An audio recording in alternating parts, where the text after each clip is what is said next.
your customers are very technology friendly thanks to COVID. We've moved away from 25 to 45-year-old female with a particular household income to contextual targeting to now behavioral marketing overall. There's a lot more tools in our toolbox than just more is more. Statistics shows that consumers prefer brands with augmented reality. Jewelry was a very high-touch business. Now you have to nurture those relationships through a variety of channels. The more things that have changed, the more that they've stayed the same, and that is fundamentally being rooted in reputation management and using word of mouth and having just a rock-solid, reputation as a foundation.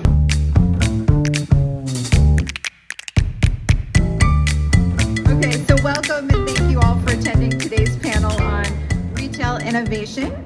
Level up your digital marketing. I'm Jennifer Shaheen, Chief Digital Officer at Hill & Co. and founder of the Technology Therapy Group, and I am excited to be moderating today's JCK talk. Today, I'm joined by three distinguished gentlemen, Sean McDonald of SnapRetail, Eric Robertson of Everledger, and Artem Soundelzon. Did I do that right? That's correct. Excellent. Of Inova Diamonds. So before we dive into questions, I'd like to ask each of our panelists to share a little bit about themselves and their companies for our audience. Let's start with you, Sean. My name's Sean McDonald. I'm president of SnapRetail. And a little bit about SnapRetail. We're an online marketing platform that integrates email marketing, Instagram, Facebook, Twitter, Pinterest, all the major social channels together in one platform and brings very professionally designed templates and what we'll call attributes that you can deliver to the customer to have a very professional and coordinated online marketing effort. I've been president of Snap for about 4 years. And I've got long experience in technology businesses from a variety of both in retail and online and other types of businesses as well. So I'm very pleased and very honored to be here today, and hopefully I'll say something interesting to people. Thank you. Eric? Yeah, sure. My name's Eric Robertson, and I am the head of product marketing at Everledger. So we use blockchain and IoT, as well as a symphony of other technologies to effectively track and trace objects in global supply chains where provenance is a strategic imperative. This is a theme of today's talks. I've been listening to circular economy and ethical supply chains. I think we're going to hear a lot about that. So at Everledger, I effectively manage our product messaging and our go-to-market strategies, things of that nature.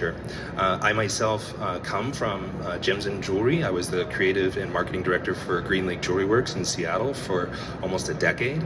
I actually was an original customer of Everledger, having met with Everledger about 3 years ago at JCK, and it's been a really fun journey.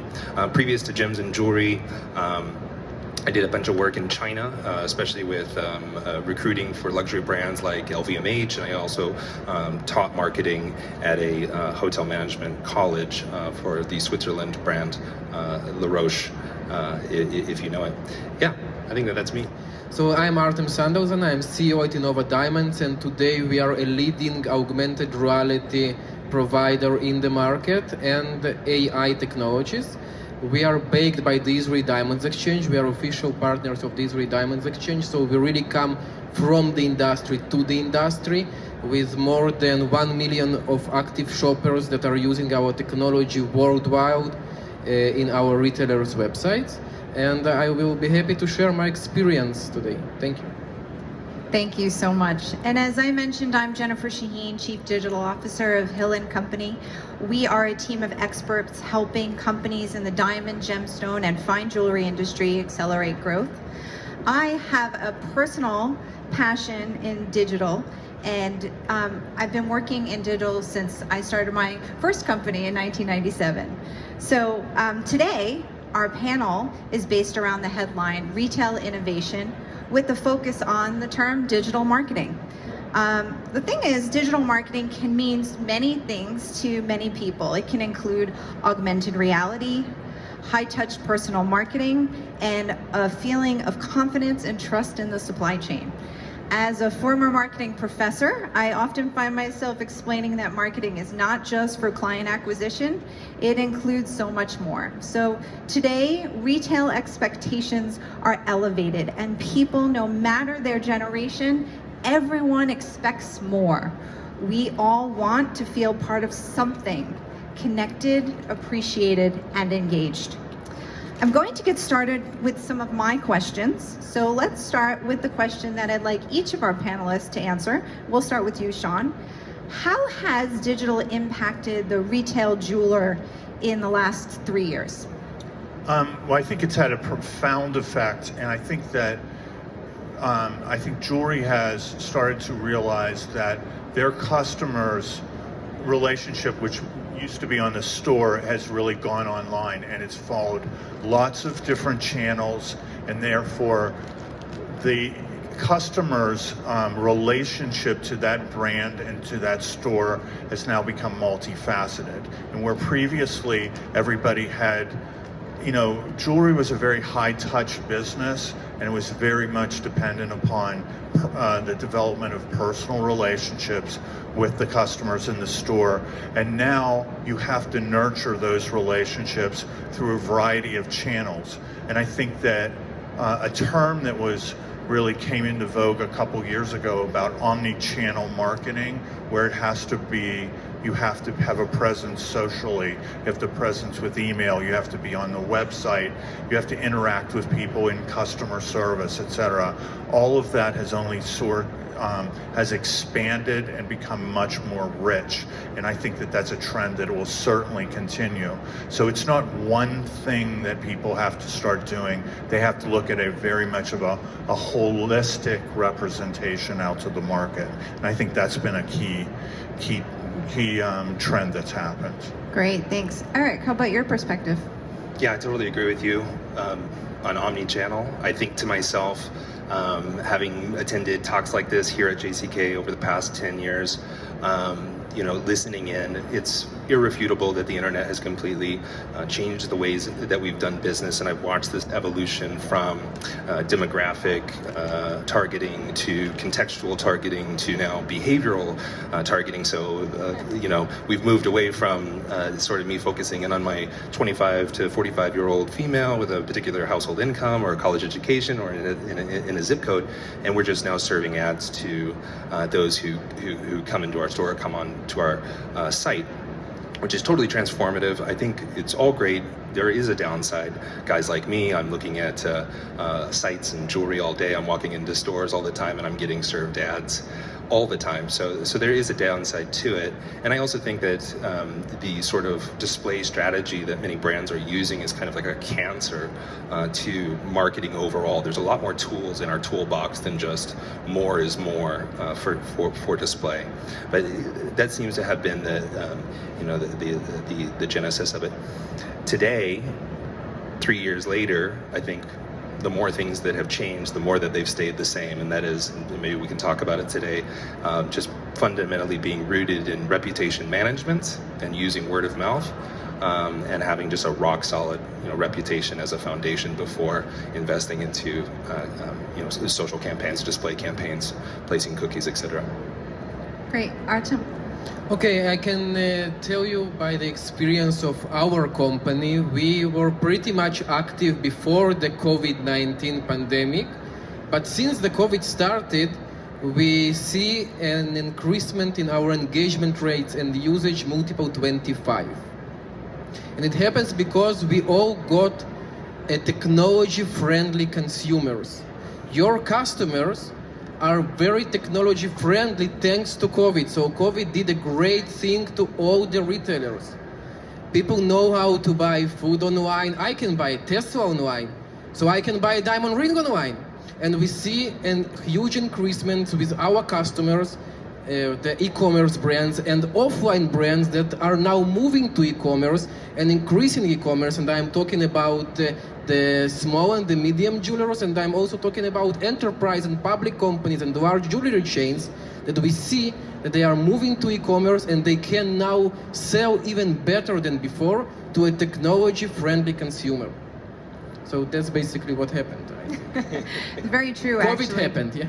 Well, COVID did a lot, and statistically, we actually saw the over 65 population skyrocket last year in online sales because most of them wouldn't leave their homes for anything. And now, even after, we're seeing tremendous growth in everything from virtual appointments to curbside pickup. So it's funny that you all mentioned omnichannel. That's actually my first talk here at JCK in 2015 was on omnichannel marketing, and that actually leads me into the fact that I'd love to talk a little bit about the power of stories. We as humans have a tendency to pass our stories on, and we all tell stories. I tell a story all the time about my engagement ring. I know exactly where that gemstone was cut. I know exactly who made my ring.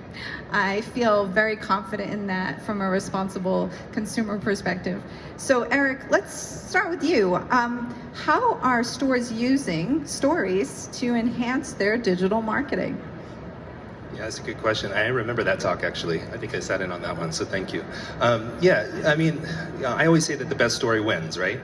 And so what is a good story? Well, your brand is a good story. Obviously, you know that. It's built on either quality or prestige or scarcity, exclusivity, being design forward, any number of quality characteristics that constitute for your brand. You're probably telling that story really well.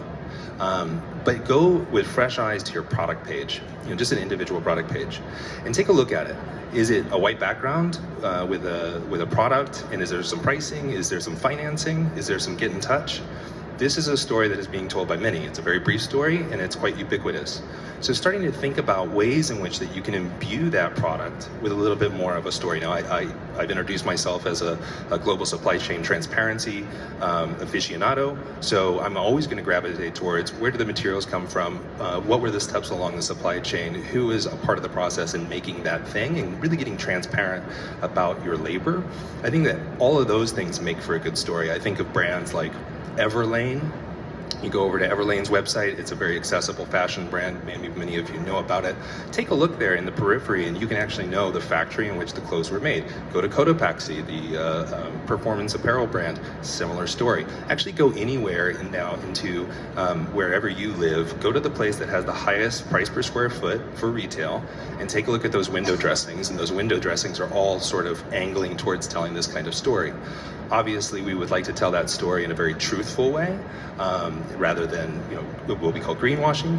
But that's one way, one angle to tell a better story. I think that there are plenty of other angles. That's just one that I gravitate towards. Absolutely. And Artem, you heard me talk a little bit about my ring there, but from a augmented reality and a virtual try-on tools, this is part of experiences today. Can you share some details on how this is helping stores and customers connect and tell stories? Sure. First of all, augmented reality gives the opportunity to bring the offline experience to online, right? And it makes the purchase very personal. So imagine your customer accesses your website. She takes a photo of a ring on her hand or a bracelet or a watch. Then she goes to her Instagram and shares this picture with her friends. By the way, I can tell you by secret that it will be shared with your brand's watermark. But never mind, she will use it as a personalized tool because it's an emotional connection, right? So that's the perfect story. You can bring your customer the ability to create their own experience online using the augmented reality. And moreover, you can tell your customer that you are caring about them, that you are bringing them the right tools they need to feel more comfortable on your website. So it's a perfect story, I think, no? Excellent. Just a quick show of hands. How many of you are using augmented reality in your own lives? Not necessarily just in jewelry, but in your own lives. So my 71-year-old mom uses this to make sure that the rug looked good in my new office. So just so you know, it's not just for the youngins, right? For jewelry, pictures are not enough. She would like to take her phone and see instantly how this ring will look exactly on her. We see that customers are looking for jewelry brands with a virtual try-on available. That augmented reality improves the conversion rate by 20%. Your ability then to invest as a marketer into stellar copywriters, fantastic vloggers, that is money well spent in my opinion versus a YouTube ad. We used to rely on experts to tell us. Now we don't do that. No, I go and look on Yelp, and it's taken us away from, quote, the experts and put it with the masses. Hi, El Hill here. Do you want to learn how to get on the phone with any buyer that you want to work with without an introduction or a referral? Click to get the downloadable that we've made for you that you can start using right away and will be really useful for your business and growing your revenue. So Sean, stories are personal. How is personalization, because you talked about SnapRetail and email and social. So how is personalization playing a role in building stories between retailers and customers? Well, I think it's critical. And what I want to make a point about storytelling is what's really critical, and I think this has grown culturally, is the concept of authenticity, okay? And we can talk about the stories we tell, but that story has to be grounded in some level of reality for that. And different groups, and this has been touched on by some other people today, you've seen the classic millennial, Gen X there. Different groups care about different things, and you need to both understand what the values are of the people you're marketing to. You have to adopt those values in reality. And I think if you market with stories inauthentically, it can actually backfire on you. So there should be some examination.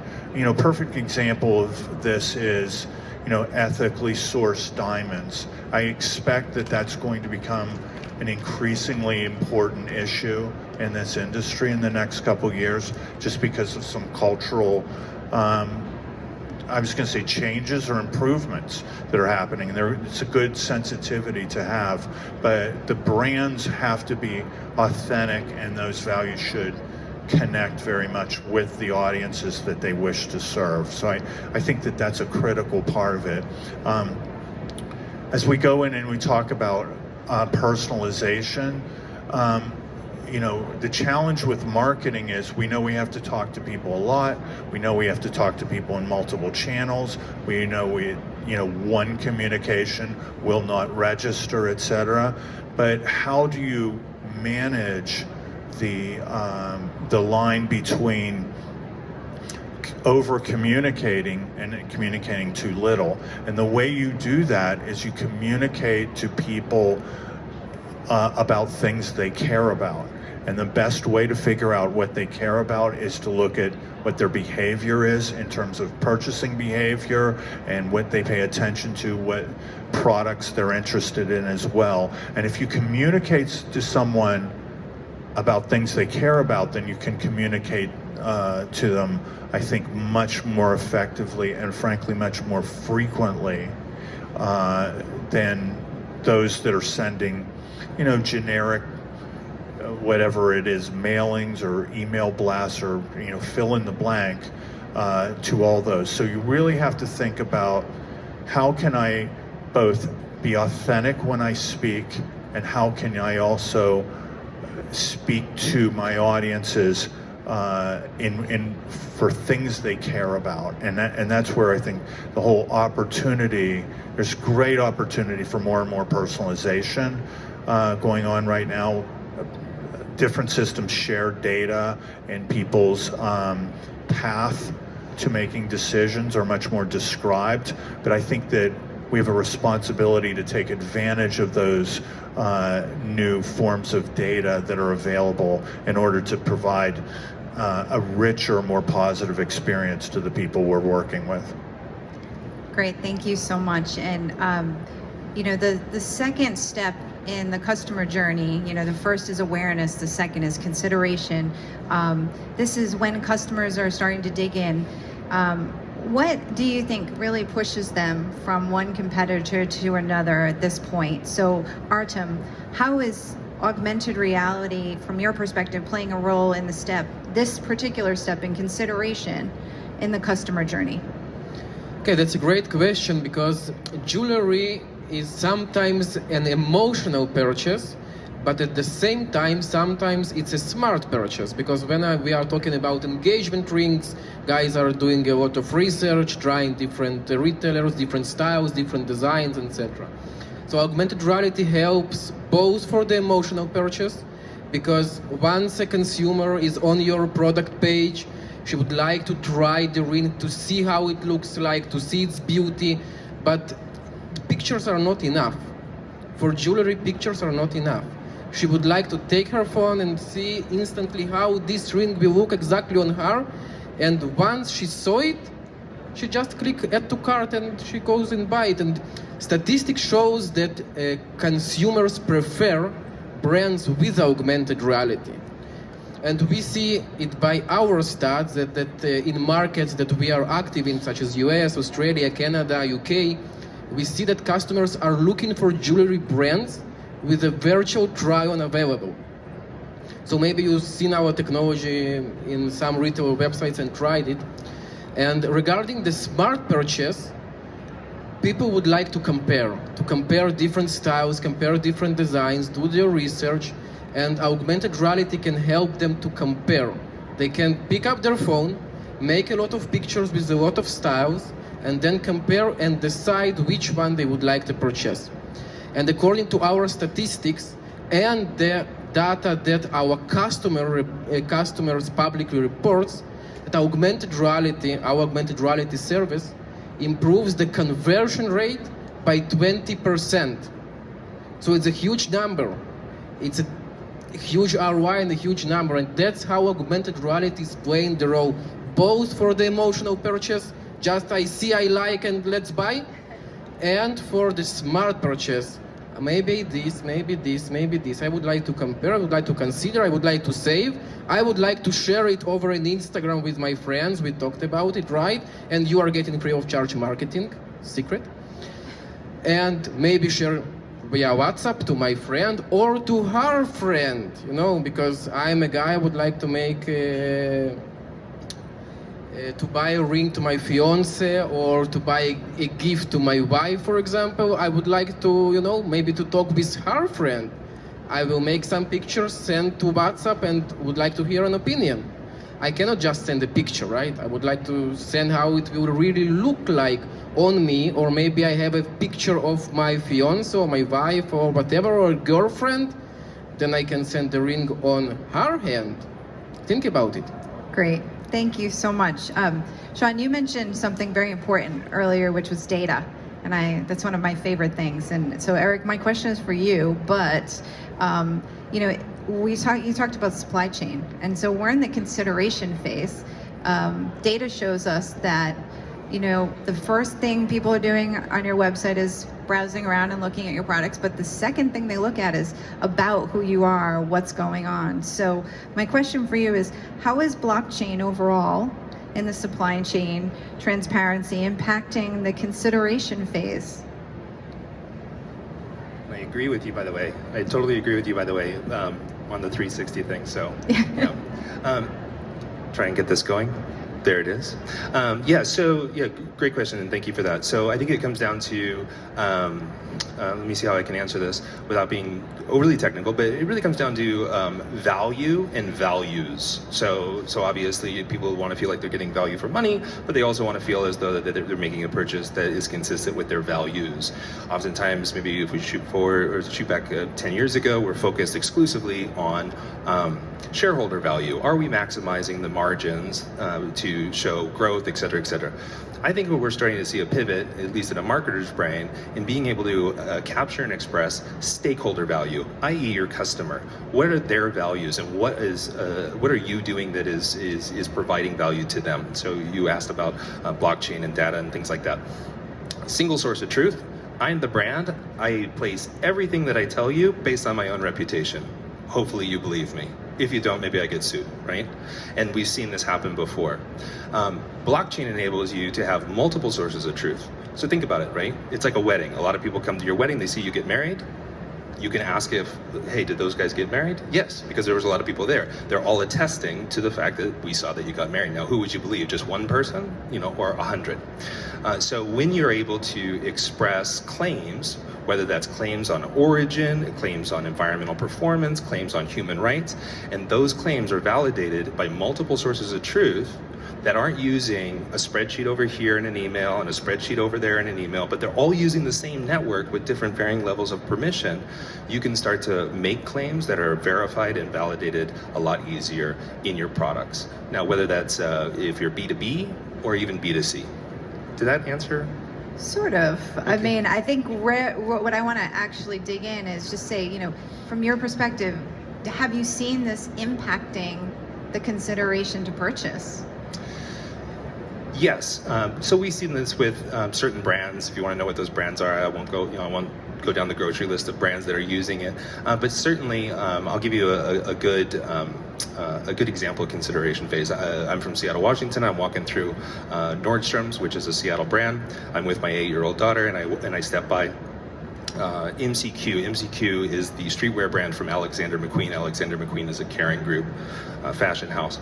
And so Everledger, for instance, services the digital experience for MCQ, and we chip all of their clothes so that you can tap it and you can learn, is it one of 100 t-shirts? Was it actually manufactured and designed in Italy and things like that? And I think that is moving the needle a little bit, especially in secondary market exchanges where the actual provenance or authenticity of an item that you're going to probably pay more for in a secondary market exchange than you would in the actual point of sale matters. So I think that, yeah, in the consideration phase over whether you're going to shop with this person or that person, people are digging in a little bit more into the research. Again, you mentioned competition. Our customers today, they know more about your competition, maybe even than you do. They have everything in hand. They make a complicated purchase like an engagement ring or a diamond, a very smart purchase. They're already coming into your door, or they're already coming onto your site with some rigid purchase criteria and a very, very keen understanding of your competition. So to this end, your ability then to invest as a marketer into stellar copywriters, fantastic vloggers, that is money well spent, in my opinion, versus trying to convince somebody with a YouTube ad in the consideration phase. Great, thank you so much. And what you were talking about there also involves a lot around authenticity, which is something, Sean, you brought up earlier, and I completely agree. I think it's so important. So, what touch points are happening pre-sale that, again, digital marketing here, that really impact the consideration phase from your perspective? That's a great question. I think that when a customer first encounters a brand, people have to understand that they're going to collect a lot of inputs, and it's a very classic marketing axiom that, if they don't hear about you more than 7 times, nothing hits cranial penetration, so that they forgot that they heard about you. The other side of the coin from that is every time they deal with you, they make an impression. So if there is a interaction with customer service and somebody does a bad job with that or is rude, that's part of your brand, and you're going to be digging out of a hole with that. And I'm not sure people always think about controlling every customer interaction as part of their marketing effort, but it's as critical. And who has, I'll say this on a positive way, who has had a first interaction with the store and they sort of took care of a problem for you and they were very pleasant to deal with, and you think, yeah, I'm going to go back there. I'm going to go back there and I'm going to buy something from it. They just established a brand and they communicated to you in an authentic way what their values were, and I personally have responded to that positively, and frankly, not even consciously. Just, okay, that's somebody I want to deal with, and then I find myself dealing with them on certain things. I think a very online corollary that people underestimate, or if they don't, we all should pay more attention to it, is the whole essentially area of reputation and reviews that go online. I think what has been a really fascinating cultural shift, I think, in the last, 5, 8 years, whatever, on the online, is that we used to, in the old days, rely on experts to tell us, oh, let's read the New York Times book review and I'll figure out what book I'm going to read, or I'll read this to see what restaurant I'm going to. Now we don't do that. No, I go and look on Yelp, and if there's a bunch of crappy reviews on Yelp for that restaurant, I don't go to that restaurant. And I think that's very typical, and we've crowdsourced the whole opinion creation process out there, and it's taken us away from, quote, the experts and put it with arguably the masses, if you'll say that. And I think that that's part of a brand, and that's something that very much informs the pre-sale process with that. And I would urge people, at least on that, that's sort of low-hanging fruit. Actively manage that. Figure out how to communicate, how to track that, how to take care of that, because that's probably impacting you in ways that you're not conscious of right now. And that is something that is very much informs the pre-sale process, I would say. Thank you for bringing that up. It's actually really important. There's been a lot of data and study around human behavior. We were talking about how we change things now, and if you ask someone directly if they're impacted by online reviews, some people go, yeah, but they actually have done studies that show that if people are reading online reviews and then they go make a purchase, they were influenced by that.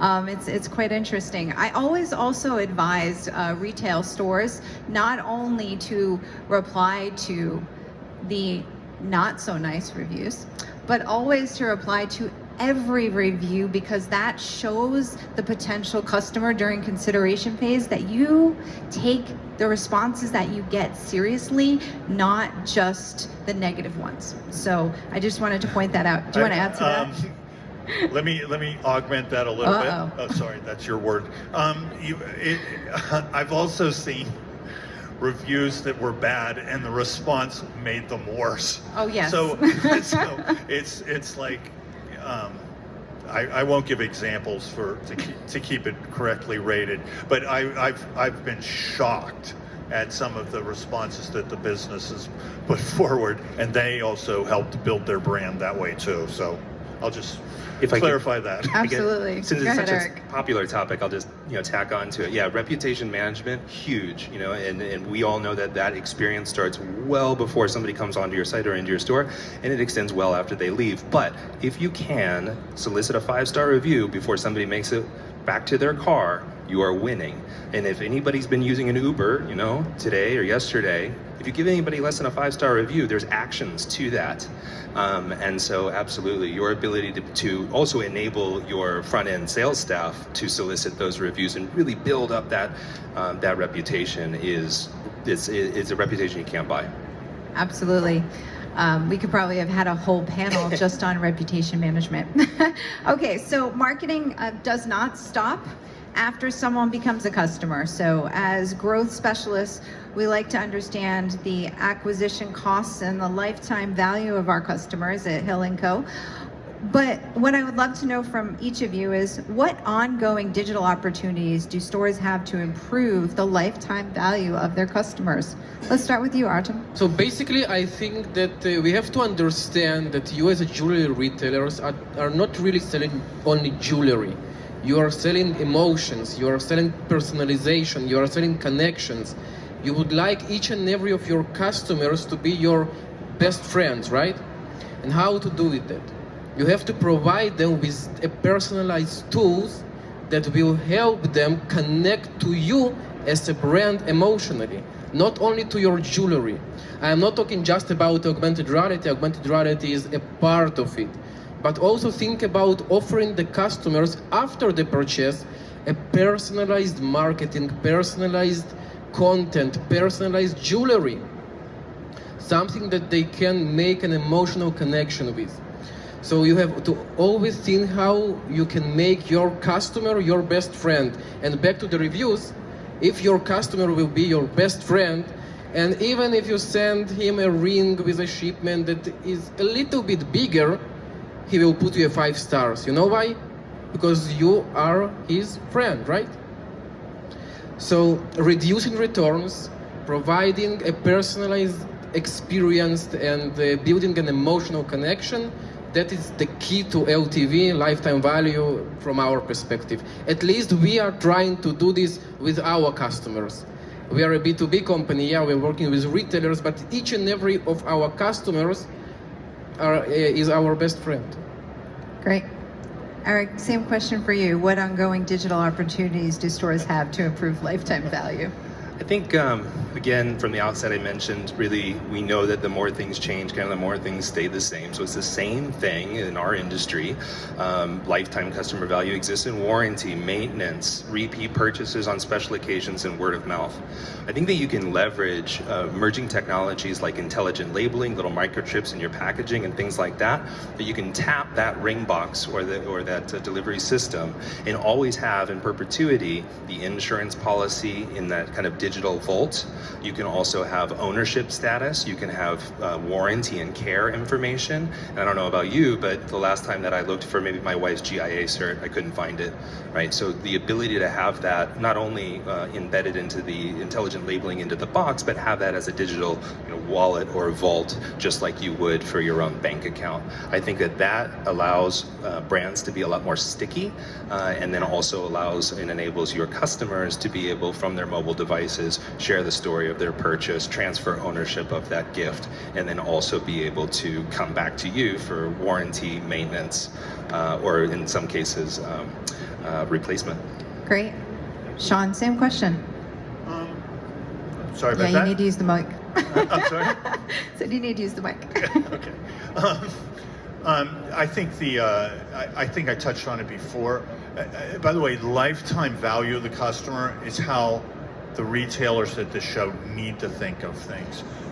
Walmart, the online retailers, they're going to do the transactions. Those aren't the people that you're going to win with. Okay, the people you're going to build and take care of and establish long-term relationships with, and they're going to buy multiple things from you in the store. That's where the tremendous opportunity is. It's probably where the better end of the market exists as well.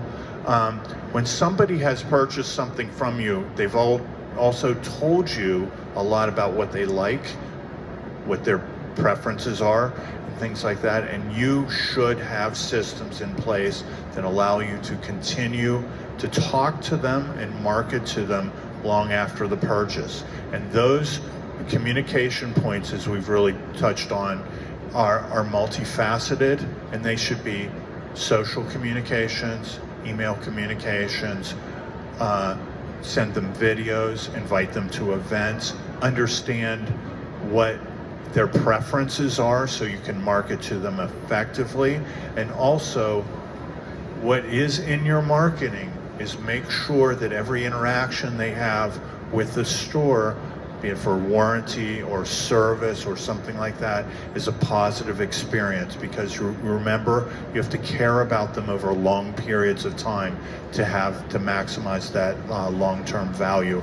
And all of those things play a role in that. And unfortunately, if one is sort of done, I was just going to say not done to perfection, but if one is not done well, that may be the dominant impression that you give them, even if they've had a positive experience all up to that. So I think that all facets of interaction with them have to be both personalized and consistent over the end. So.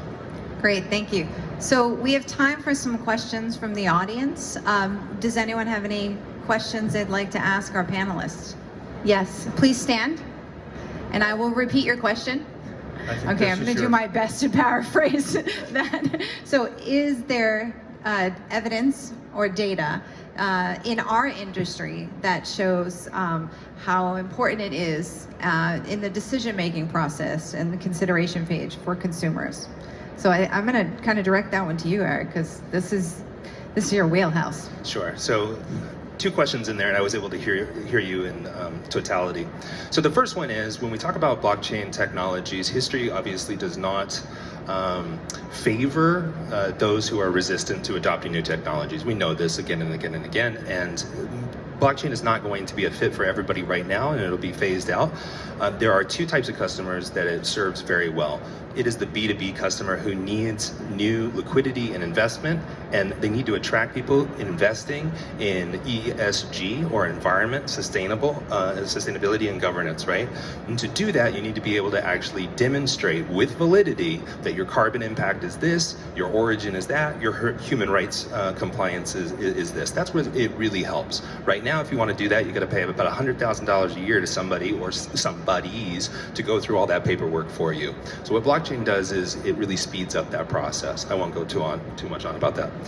The other element of it is that people are not asking ever. I don't know. I mean, I read a Plum Club survey. Maybe you saw it as well. 72%, and these aren't just any 72%. These are people who are college educated, between 25 to 65, with, I think, an income of 75K or more. They reported, 72% of them reported that they would be willing to pay more for sustainable goods. And that's just one study, but we see that study repeated over and over again, whether it's in the United States or the UK. So I think the writing is very much on the wall. The market is moving towards that. It's more or less if you want to move towards that market. Great. Any other questions? Okay, so let me repeat the question. What percentage increase do you see in switching from a photo to either a 360 view or a virtual try-on in purchase? That's a great question. I mentioned the number before, but the number that we see and our customer reports is by up to 20% increasement in the conversion rates. It very depends on the type of the jewelry that we are talking about, the market, but on average we see about 20% increasement in the conversion rate from photo 360 to augmented reality. So I'm talking about a product before augmented reality and after augmented reality. We see an increasement. Regarding the uplift from an image to a 360 video, I'm sorry, I don't have these numbers to share. I just have numbers for the augmented reality. So, but as much tools as you can provide to your customers to visualize your products better, I think you should do it. I can actually attest to this as well from the retail side, having invested in 360 imagery and made that leap from static photos to 360. We did see, I don't know if it was 20%, but we definitely did see an uptick in the ability for us to sell loose gemstones, especially when it comes to color change, diamonds, of course, and also finished jewelry. And yeah, I could definitely see the next evolution of that is try it before you buy it. And there's actually been studies that have been put out by Bright Cove, which does video, and they've actually shown companies who switched from just photos to videos on their website saw an uptick of 25 to 30% in purchases. So just to give you some background. So I want to thank you all for being here for today's panel on retail innovation, level up your digital marketing. I'm getting buzzed off the stage, so thank you, Sean, Eric, and Artem, and thank you all for taking the time. Thank you. If you like that video, you're going to love the next one. It's full of our expertise and tips on diamonds, gemstones, and jewelry, growing your top line revenue, and business strategy. Just click on the link, subscribe, and hit the bell button so that you'll be notified of our next videos, and give us a like. Bye for now.